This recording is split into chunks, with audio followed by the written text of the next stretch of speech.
어느 기관에서 100명의 재벌 그리고 박사학위를 가진 100명을 대상으로 해서 질문을 해봤습니다. 당신은 행복하십니까? 그랬더니 87%가 아니요, 나는 행복하지 않습니다. 그런 부정적인 대답을 했다고 합니다. 돈이 많다고 해서, 지식이 많다고 해서 행복하느냐? 결코 그렇지 않다는 것이죠. 하버드 대학교의 탈 벤 샤하르 교수가 쓴 행복이란 무엇인가 라는 책이 있습니다. 이 책을 지었던 이 교수가 처음 강의를 시작할 때 8명으로 시작을 했다고 합니다. 근데 지금은 1,500명 이상이 한 학기에 강의를 듣는다고 합니다. 강의 제목이 무엇이냐? 행복 심리학. 세계에서 공부를 제일 잘하는, 머리가 제일 좋은 사람들이 모인 바로 그곳에서 행복 심리학을 들은 이유가 무엇일까요? 공부를 잘하지만 결코 행복하지 않더라는 것입니다. 언뜻 생각하면 전교 1, 2등을 하는 사람은 얼마나 행복할까? 서울대학을 나오면 얼마나 행복할까? 돈을 많이 가지면 얼마나 행복할까? 이 샤르 교수도요, 자신이 하버드 대학교를 다녔고 운동도 열심히 했고 사교성도 굉장히 좋았는데 결코 내면에서는 행복을 느끼지 못했다는 것입니다. 이런 내면의 문제를 극복하기 위하여 이제 긍정심리학을 공부해서 학생들에게 행복심리학을 가르쳤다는 것입니다. 그분이 가르치는 행복심리학이라고 해서 별 다를 바가 없습니다. 규칙적으로 운동하는 건 좋은 것이죠. 또 내가 갖고 있는 것에 대해서 감사하고 또 내 감정을 받아들이고, 때로는 여러분 우울할 때도 있고 좀 사람이 마음이 으시으시할 때가 있습니다.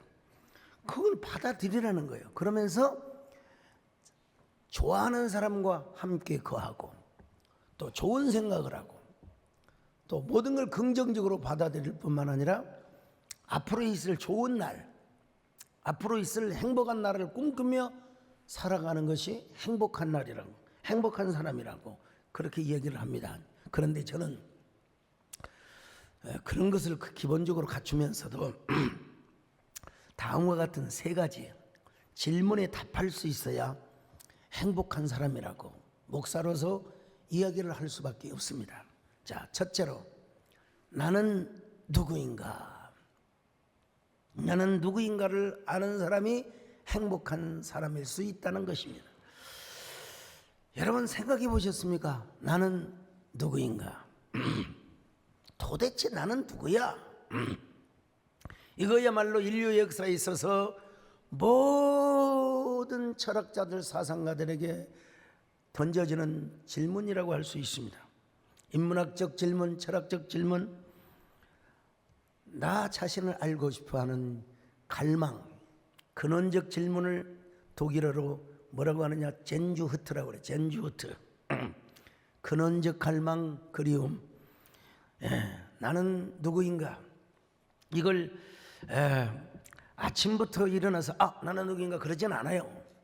서강녘에 해가 기울고 비가 오고 바람이 불고 뭔가 좀 이상한 기분이 들 때 나는 누구인가? 나는 왜 태어났을까? 나는 어떻게 살아야 되는가? 어디로 가는가? 이런 질문을 하게 되는 겁니다, 여러분. 이것을 C.S. 루이스, 하여간 기독교의 최대 변증가이신 C.S. 루이스는 뭐라고 하느냐? 본향을 찾는 그리움이라. 본향을 찾는 그리움이라. 여러분, 이런 그리움이 없는 사람은 이건 진짜 여러분 인간이 아닙니다. 인간은 다 생각하게 되어 있어요. 한 번쯤 생각하겠지. 한 번쯤은 생각하게 되는 거예요. 나라는 존재는 무엇이며 나는 누구이며 어디로부터 와서 어디로 가는 것인가? 해가 저물어져 가는 저 한 공원에서 청년이 골똘하게 생각을 하고 있었습니다. 공원을 청소하던 중 공원 관리인이 넋을 잃은 듯 힘없이 앉아있는 청년을 향하여 수상히 여기며 질문을 하였습니다. 여보시오 젊은이, 당신은 누구시오? 젊은이는 힘없이 대답을 합니다. 글쎄요, 내가 누군지를 몰라서 생각을 하고 있는 중입니다. 이상하게 생각한 공원 관리인이 다시 또 물었습니다. 그러면 당신 집이 어디요? 당신 집 주소가 어디란 말이오? 어디서 왔소? 젊은이는 여전히 힘없이 대답을 합니다. 글쎄요, 그것도 잘 몰라서 지금 생각하고 있습니다. 그러자 이번에 관리인이 강경한 어조로 당신은 여기 앉아 있을 것이오? 아니면 떠날 것이오? 갈 데가 어디가 있어? 젊은이는 역시 알 수 없는 말로 대답을 했습니다. 글쎄요, 내가 진짜 그걸 알았으면 왜 여길 떠나지 않았겠습니까? 여러분, 그 대답을 한 젊은이가 누구였는 줄 아십니까? 근대 철학의 선구자였던 데카르트였습니다. 데카르트. 사실 차원이 다르긴 하지만 공원 관리인이 대수롭지 않게 던졌던 그 질문의 내용은 우리 인생의 궁극적인 질문이 아닐 수가 없습니다. 심각한 질문이죠. 나는 누구이며 어디서 왔으며 어떻게 살아가며 어디로 갈 것인가? 여러분, 나라고 하는 존재가 얼마나 소중한 존재인지 모릅니다. 이 존재감은 정체감으로도 이루어지게 되는 거죠. 연결이 되는 거죠. 오늘 본문에 보니까 이스라엘의 존재가 얼마나 행복한 존재인지 몰라요. 신명기 33장은 모세가 죽기 전에 모압 평지에서 가나안 땅을 차지할 차세대 이스라엘 백성들에게 선포한 축복의 내용입니다. 오늘 본문에 와서는 결론적으로 총체적 축복을 선언하고 있습니다. 자, 오늘 29절 보십니다. 시작. 이스라엘이여, 너는 행복한 사람이로다. 여호와의 구원을 너같이 얻은 백성이 누구냐? 그는 너를 돕는 방패시요 내 영광의 칼이시로다. 내 대적이 내게 복종하리니 내가 그들의 높은 곳을 밟으리로다. 자, 여기 히브리어에 보면은 아슈레이라고 되어 있어요. 하나님께 복받은 자여. 그러니까 행복한 사람이요. 여러분, 왜 그렇습니까? 하나님께서 함께한 그들은 여수론이요. 여수론. 자, 신명기 33장 26절을 같이 봅니다. 시작. 여수른이여, 하나님 같은 이가 없도다. 그가 너를 도우시려고 하늘을 타고 궁창에서 위엄을 나타내시는도다. 여수론이 왜 행복합니까? 하나님이 도우시려고 그들에게 날아오시기 때문이라는 것입니다, 여러분. 네. 여수는 어떤 말이냐? 옳은 자, 또 의로운 자란 말입니다. 하나님께서 옳게 보시는 거요. 우리가 여러분 잘못된 것처럼 보이지만 하나님은 여러분 우리가 틀린 길로 가고 있는 것처럼 보이지만 하나님은 다 우리를 좋은 곳으로 인도하여 주십니다. 의로운 길로 인도하여 주십니다. 자, 그러니까 이스라엘이라고 하는 그 이스라엘에게 속한 사람들이야말로 하나님 앞에 행복한 사람이 아닐 수가 없는 거죠. 그래서 사도 바울은 오늘 하나님의 백성들의 정체성을 이렇게 표현하고 있습니다. 자, 베드로전서 2장 9절을 보십니다. 시작. 그러나 너희는 택하신 족속이요 왕 같은 제사장들이요 거룩한 나라요 그의 소유가 된 백성이니 이는 너희를 어두운 데서 불러내어 그의 기이한 빛에 들어가게 하신 이의 아름다운 덕을 선포하게 하려 하심이라. 예, 이걸요 조금 메시지 성경으로 봤더니 아주 더 쉽게 이렇게 번역을 해놨더라고요. 사역이긴 하지만 한번 읽어봅시다. 시작. 그러나 여러분은 하나님께서 택하신 사람들입니다. 여러분은 제사장의 일이라는 고귀한 사명을 감당하도록 선택받았고 거룩한 백성이 되도록 선택받았으며 하나님의 일을 하고 하나님을 위해 말하는 그분의 도구로 선택받았습니다. 여러분이 왕적인 제사장으로 부름을 받으신 줄로 믿습니다. 하나님의 택한 백성으로 하나님의 부름을 받으셨습니다. 예, 우리는 그러니까 어떠해야 된다고요? 행복해야 된다. 옆 사람 보고 인사 좀 하세요. 어쩌면 그렇게 행복하게 생기셨어요. 우리는 하나님의 자녀인 것만으로도 행복한 존재입니다. 할렐루야. 얼마 전에 저희 사촌 형님이 저에게 책을 한 권 보내주셨어요. 자신의 따님, 그녀가 제 사촌 조카지요. 당질 관계죠. 책을 한 권 썼대요. 그 책 제목이 수어가 나에게 괜찮다고 말했다라는 책입니다. 이 자전적 그림 소설이라고 할 수 있는데요. 우리 조카가 사인을 해가고 저에게 보내주신 거예요. 제가 이 책을 읽으면서 하룻밤 내내 읽는 게 아니라 이 책을 읽으면서 내가 다 페이지를 넘기면서 가슴이 얼마나 덜컹덜컹하고 미안하고 송구한지, 아이고 마음이 아파요. 마음이 아파. 내가 주례를 한 그 조카인데도 불구하고 그렇게 심한 청각장애자인지를 몰랐어요. 그리고 어느 장애도 있어요. 아니, 내가 이 책을 읽었을 때도 얼마나 마음이 불편했을. 근데 그 부모님들께서는, 엄마 아빠는 얼마나 힘들어 하셨을까. 물론 다 예수님을 믿고 그 조카도 교회 신앙을 잘 신앙생활을 하고 있습니다만은, 그 어릴 때부터 아이와 어떻게 소통을 했을까, 이런 걸 생각하니까 야는 얼마나 좀 미안한 마음이 들겠습니까. 그런데도 불구하고 초등학교 6학년, 또 중학교 3학년, 고등학교 3학년, 대학교 4학년 다 졸업을 하고 직장 생활을 하게 된 거예요. 초등학교 다니면서 입모양으로 강의를 들었대. 입모양으로. 못 알아먹으니까. 그걸 나중에는 이제 수어를 배워가지고 다 수어로 소통을 하고, 그리고 글씨를 어떻게 배웠는지 글씨도 자기가 다 썼어요. 전부 다 써가지고. 이야, 그러면서 조금은 불편한 부분이 있지만 우리나라에 다 대학에 장애시설이 다 되어 있고, 또 다 이렇게 못 알아들어도 컴퓨터로 해서 전부 이렇게 자막으로 해가지고 하기 때문에 정말 당당하고 아주 행복하게 인생을 살아가고 있다는 것입니다, 여러분. 와, 저는 너무 미안하잖아. 내가 해준 게 하나도 없고요.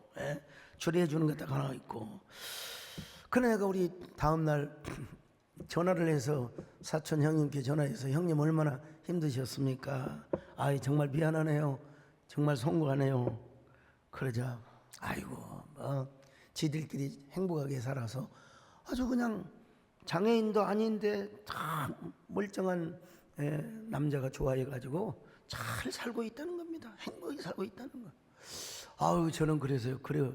이 책을 읽고 나서 이제 다시는 슬픈 이야기, 가슴 아픈 이야기는 다시는 내가 안 읽겠다, 이렇게 마음을 먹고 있었는데 폭삭 속았수다. 나는 드라마를 한번 보면 좋겠다고 그래서 제가 1회를 보고 안 봤습니다, 여러분. 이거 뻔해 인생의 과정에 작가가 눈물 폭삭 흘리게 만들려고 작정을 한 이런 드라마란 말이죠. 오해순이의 그 거친 역정의 삶들, 관식이와의 그 사랑의 열매. 나중에 여러분 첫 장면에 나오잖아요. 요양원에서 할머니들에게 시란 무엇인가, 그냥 마음이 가는 대로 쓰는 것이요, 그것이 시요. 그래 여러분, 예순이가 시집을 내고 요양원에서 시를 가르치는 선생님이 되고, 그리고 거기에 명대사가 있다고 하더라고요. 아니다 싶으면 빠꾸, 아니다 싶으면 빠꾸. 아빠가 뒤에 있을게. 보진 않았지만은 뒷부분을 제가 보려고 합니다만, 참 여러분, 산다는 게 얼마나 힘들고 수고하고 슬픈 그런 존재인지 몰라요. 그럼에도 불구하고 여러분, 우리의 삶이 슬프고 애달프다 할지라도 우리의 존재는 뭐요? 성경에 보니까 왕같은 제사장이요, 거룩한 나라요, 택하신 족속이요, 그의 소유라. 할렐루야. 그뿐이 아닙니다, 여러분. 우리는 어떤 존재냐? 하나님의 걸작품이라는 거예요. 할렐루야. 위대한 하나님의 시와 같은 존재라는 것입니다. 에베소 2장 10절 한번 보실까요? 시작. 우리는 그가 만드신 바라 그리스도 예수 안에서 선한 일을 위하여 지으심을 받은 자니 이 일은 하나님이 전에 예비하사 우리로 그 가운데서 행하게 하려 하심이니라. 여러분, 우리는 그의 만드신 바라. 원어로 포이에마라고 해요. 포이에마. 이 포이에마 말에서 영어의 포엠, 늘 뭐 강조한 얘기면 포엠, 시라는 말입니다. 여러분, 하나님이 우리를 무엇 같은 존재로 만드셨느냐? 절대로 여러분 개 같은 존재라고 하면 안 됩니다. 시 같은 존재입니다. 시 같은, 시는 그냥 여러분 쓰여지는 것이 아닙니다. 서정성이 가득하고, 그리고 문학적인 어떤 형상화, 이미지화 시켜야 이게 시가 되는 것입니다. 여러분요, 제가 쓴 시, 비가 꽃잎에게라는 시가 있습니다. 여러분, 애써 참지 마라, 살아있기에 눈물 흘린다. 어제 비가 오더라고. 촉촉하게 비가 오는 진달래 앞에서 사진을 찍어서 이 시를 제가 올렸습니다. 한번 노래로 들어보실까요?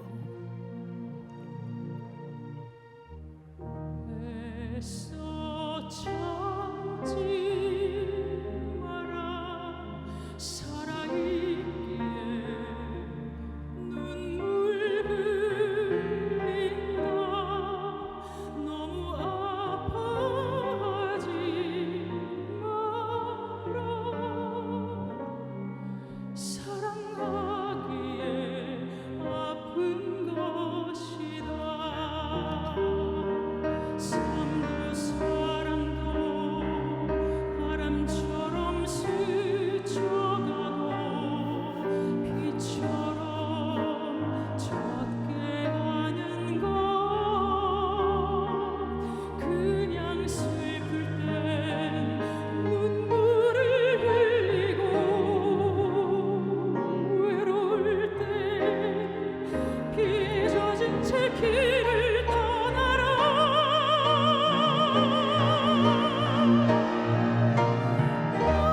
눈물을 흘리다 꽃잎마저 떨어지면 더 뜨거운 불을 가슴에 품어보아라. 세찬 바람이 불면 꽃잎은 젖은 편지가 되어 그리운 가슴을 떨어지느니,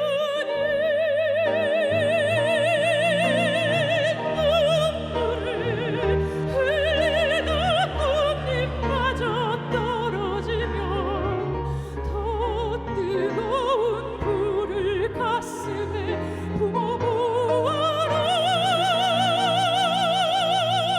세찬 바람이 불면 꽃잎은 젖은 편지가 되어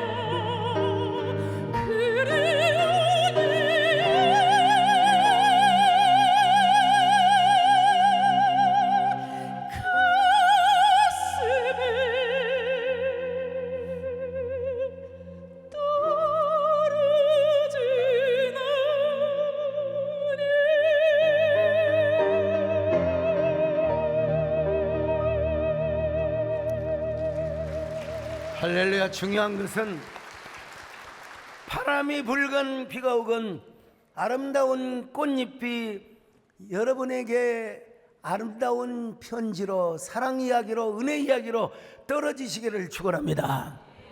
자, 어느 전통시장에서 작은 분식점을 운영하던, 만두 찐빵을 팔아서 생계를 운영하던 어머니가 토요일날 비가 오잖아요.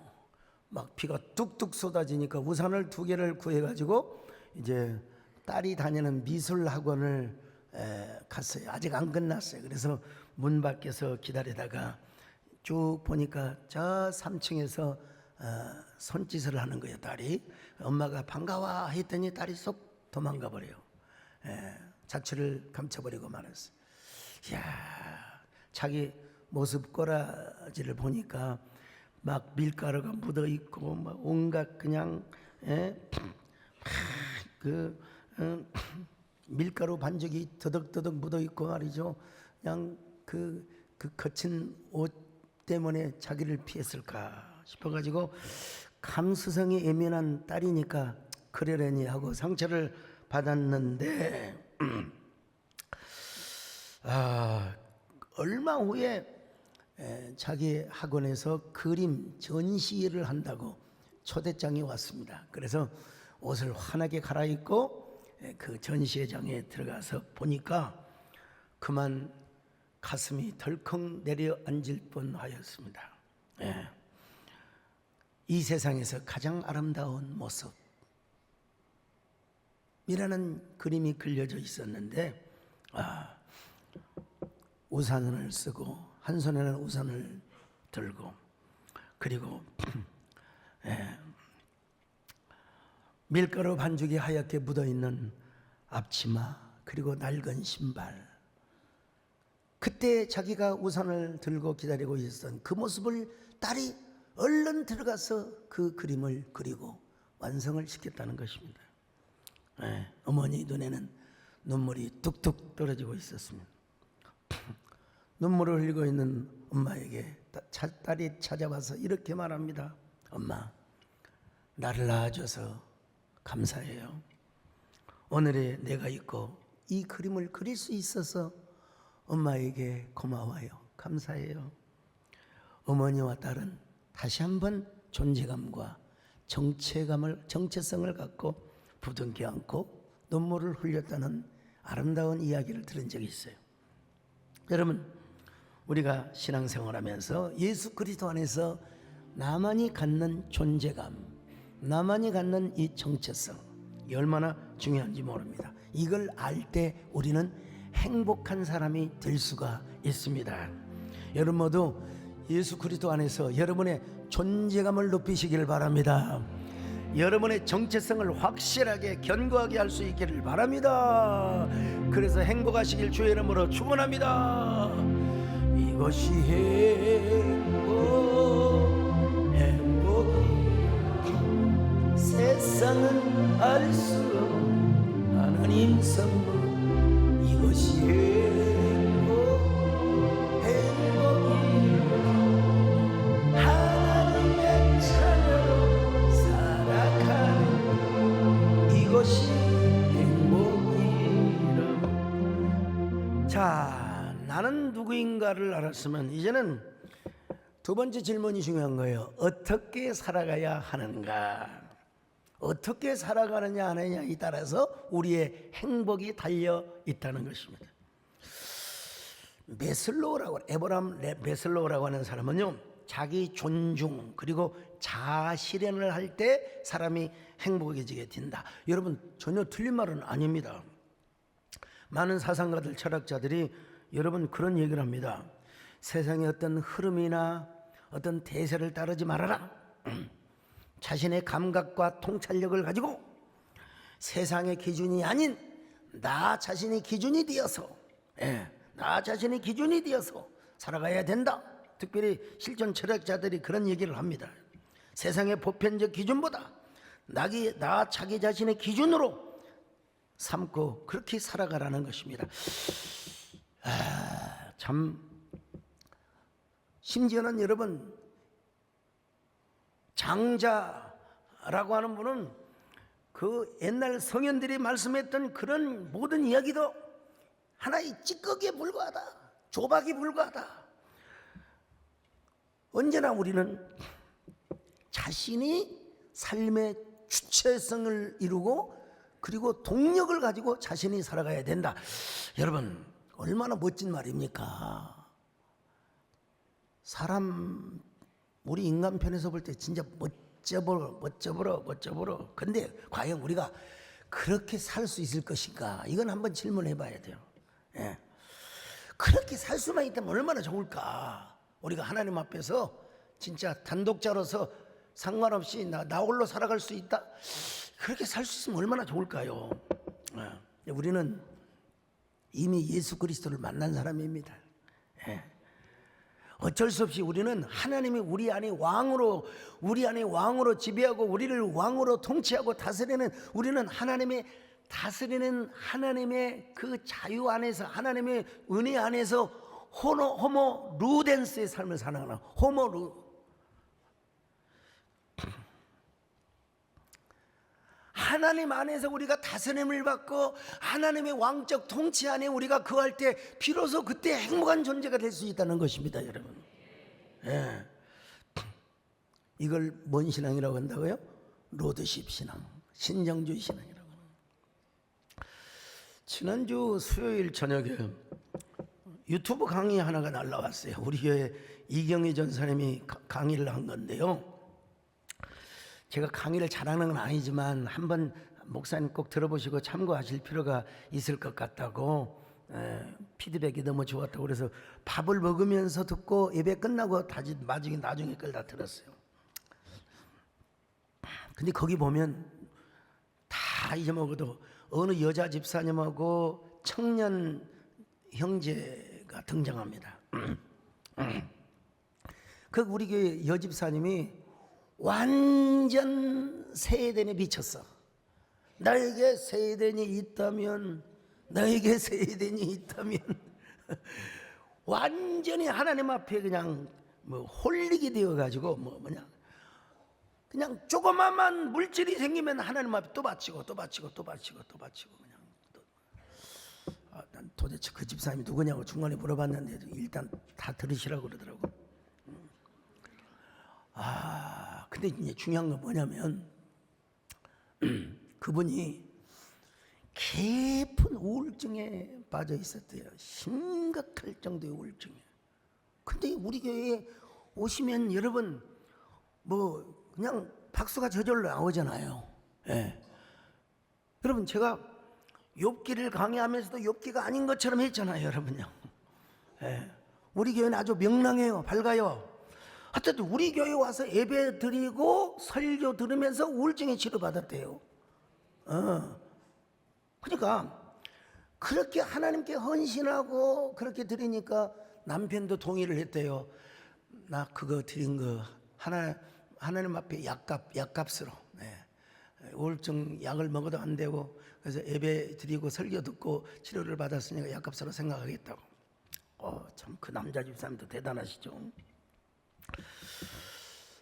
근데 중요한 게 이제 애들이 어릴 때는 몰랐는데 이제 애가 커서 이제 20몇 살 됐을 거 아니요? 아이가 막 반항아적인 기질을 발휘하는 거예요. 우리 엄마를 세대께 소강성 목사 저렇게 만들었다고. 여러분 나 그렇게 만든 적이 없습니다. 나 몰라요 전혀. 내가 언제 그래요? 그런데 막 세대께 소강성 목사가 그랬다고. 여러분 분명한 것은 그분이 우리 교회에 오셔서 우울증 치료를 받고 하나님께 헌신을 했다는 사실은 팩트예요. 너무너무 감사해서 그랬다는 거예요. 근데 왜 저한테 원망을 하냐고. 그러면 설교를 여러분 해야 되겠습니까? 기도를 받으러 오면 기도해 준 적이 있고요. 이제 워낙 반항아적 기질이 많으니까 감히 저한테는 얘기를 못하고 전사님한테 얘기를 한 것 같아요. 우리 아들 좀 만나주라고. 근데 이제 기도하고 갔겠죠.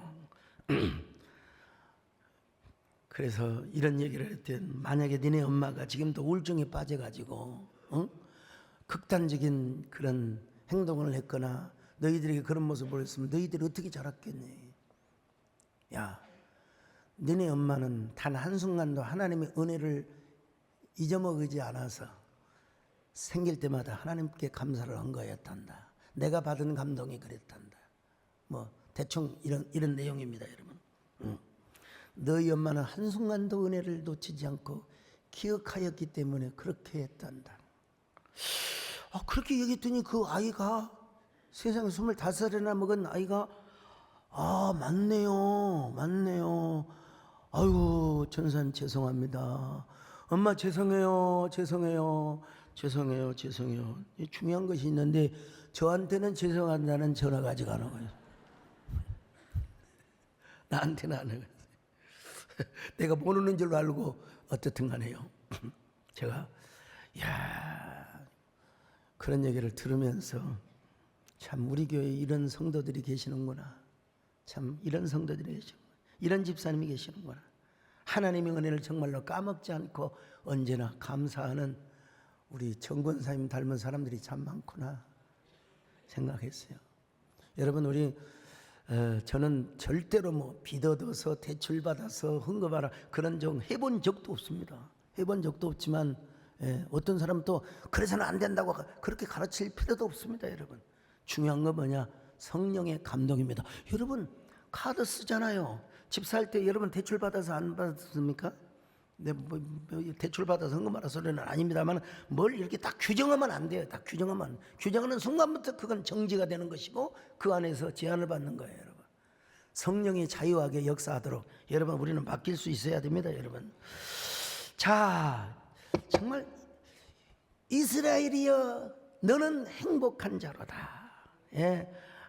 여러분 이스라엘이라는 말이 무슨 말입니까? 하나님이 다스리는 거예요. 하나님이 싸우신단 말입니다. 여러분 우리 마음 우리의 삶을 어느 정지 안에 딱 갇혀주지 말고 언제나 하나님이 자유롭게 역사하시도록 내어드릴 수 있기를 바랍니다.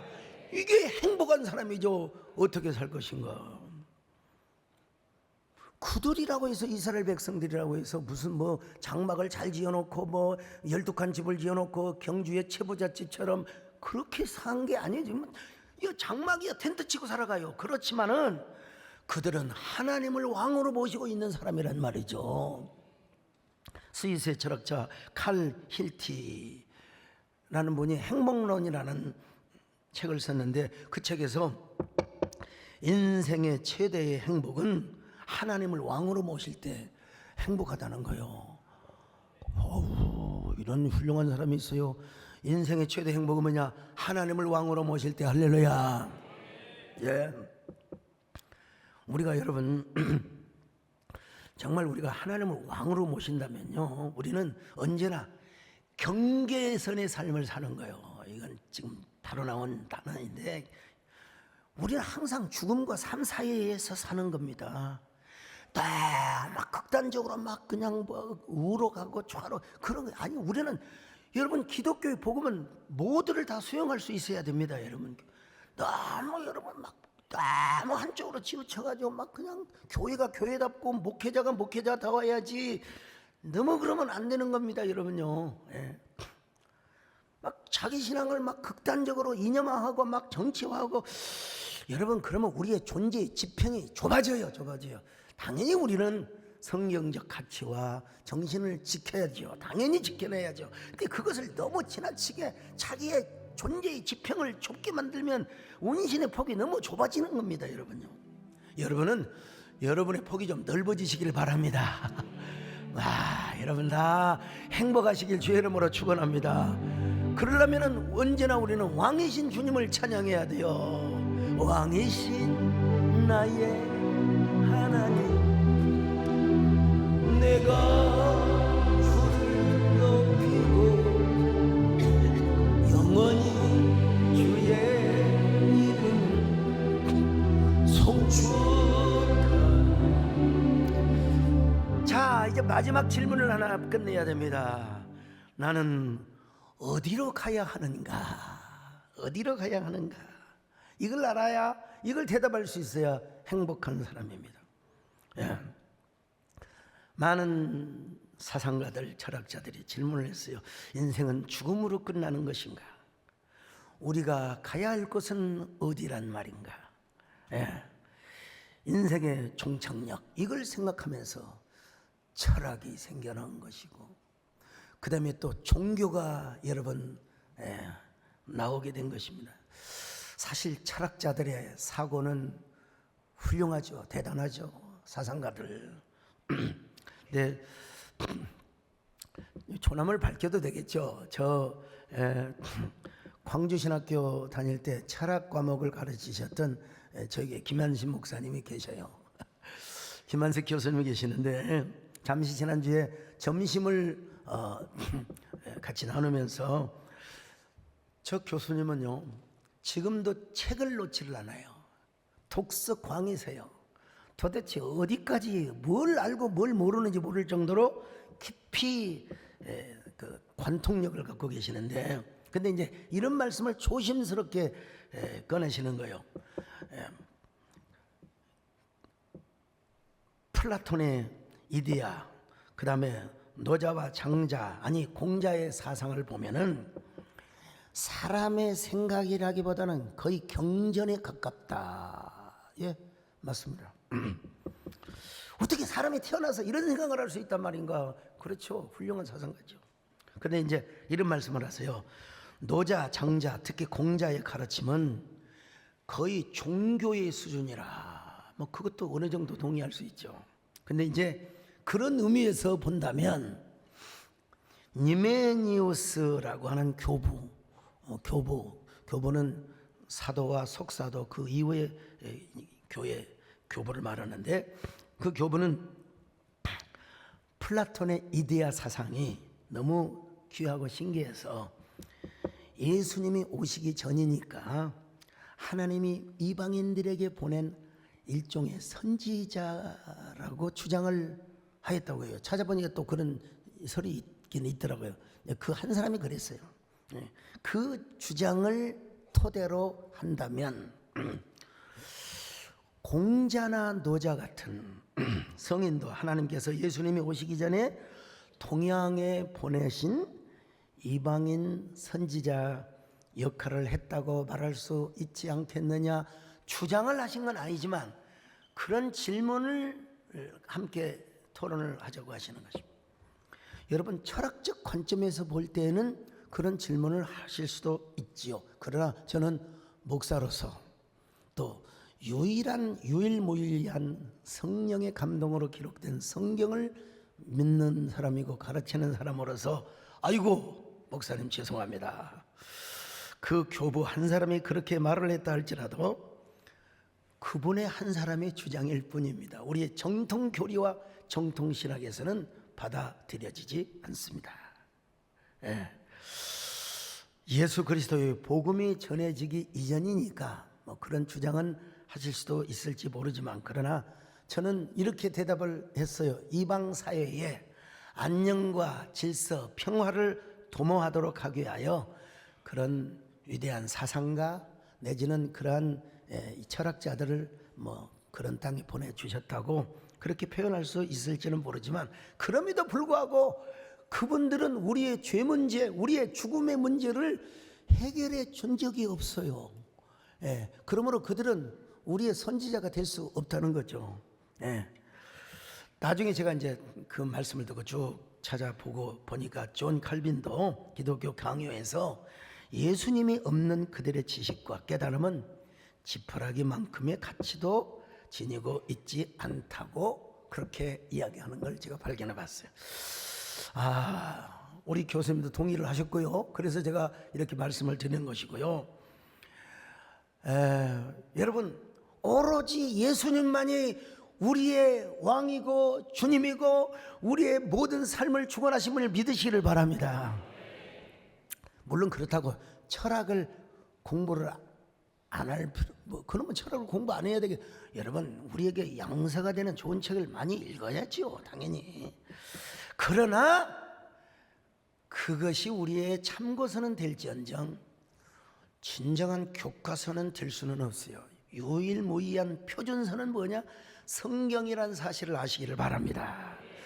더더구나 여러분, 성경은 66권 모두가 하나님의 영감, 거룩한 감동으로 지어졌어요. 절대로 조박이 아닙니다. 찌꺼기가 아닙니다. 거기에 배경과 그 사람들의 사상과 그 사람들의 모든 지식을 이용해서 유기적인 감동으로 기록이 되었기 때문에 그 말씀은 지금도 살아 역사합니다. 좌우의 운동력이 있습니다. 날선 검으로 역사하는 것입니다.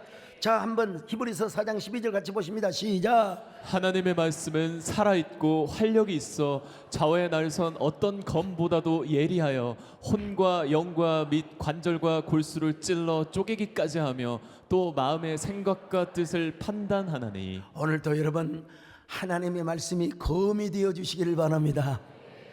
꽃잎으로 떨어질 때도 있지만 검이 되어서 우리의 양심을 하나님이 수술해 주시기를 바랍니다.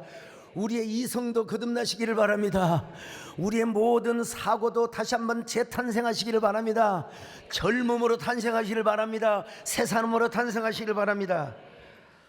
이스라엘 백성들은 가야 할 곳이 정확히 있어요. 어디요? 요단강을 건너서 어디요? 가나안 땅으로 가요. 요단강이라고 하는 것은 지리적으로는 가나안 땅을 건너는 것이지만 우리가 영적으로는 굉장히 은유적 서사를 담고 있는 거예요, 여러분요. 우리가 천국 가는 걸 뭐라고 그러냐? 요단강을 건넌다고 그래요. 요단강, 요단강. 그래서 여러분 우리가 장례식 때 이런 노래 부르지 않습니까, 여러분요? 며칠 요단강 건너가 만나리. 며칠 요단강. 근데 그 길이 바로 뭐냐면은요, 요한복음 14장 6절을 보실까요? 시작. 예수께서 이르시되 내가 곧 길이요 진리요 생명이니 나로 말지 않고는 아버지께로 올 자가 없느니라.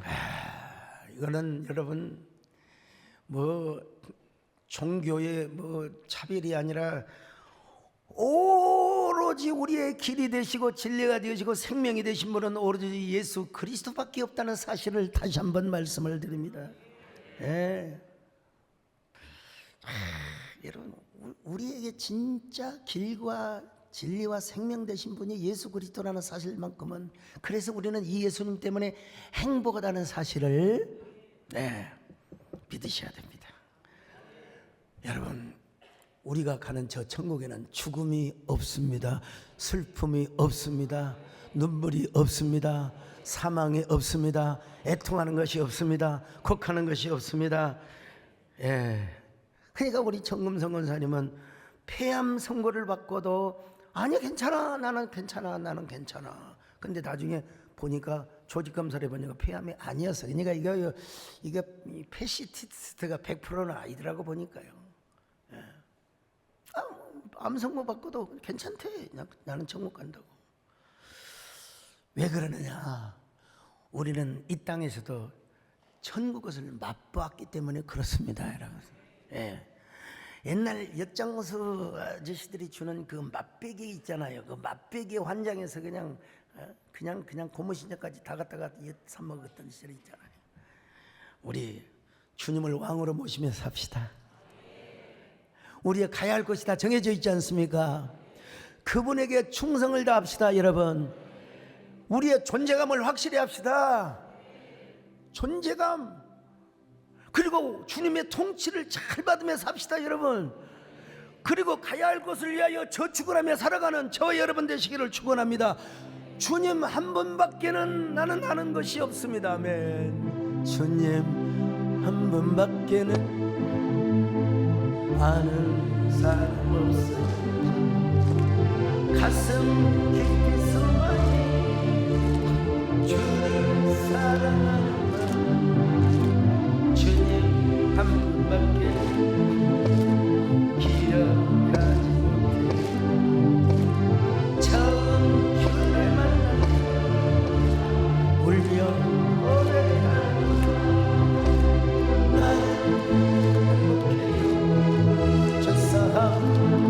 나는 아버지 품 안에서 떠나가기 싫어요. 나는 행복해.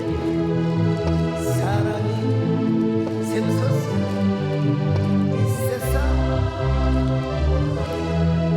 최고다.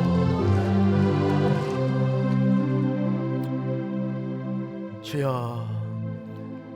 오늘 말씀처럼 언제나 행복한 존재들이 되게 하여 주옵소서. 나는 누구인가? 어떻게 살 것인가? 어디로 갈 것인가? 이 문제에 우리가 답을 얻고 행복한 삶을 살아갈 수 있는 저희들 되게 하여 주시옵소서. 예수님의 이름으로 기도 올리옵나이다.